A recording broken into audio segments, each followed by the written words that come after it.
Saluditos, bendiciones. Aquí estoy haciendo el otro videito para que vean toda la mercancía que se ha ido bajando.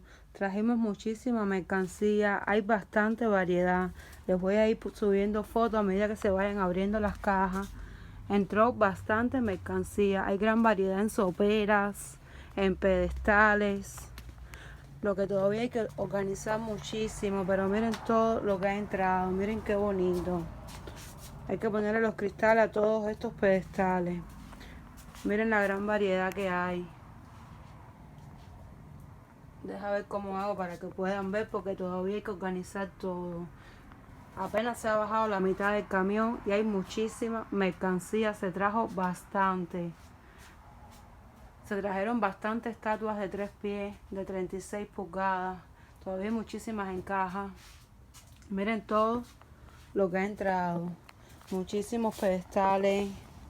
Todavía hay mucha mercancía para abrir. Entró bastante madera.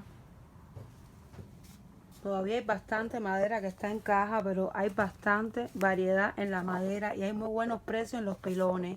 Tenemos pilones hasta por 75. No pierdan esta oportunidad, que la madera ha subido muchísimo y tenemos muy buenos precios en la madera. Llegaron también variedad en Olocum. Bueno, nada, les iré subiendo videitos y fotos a medida que se vayan abriendo todas las cajas y que se baje la otra parte del camión.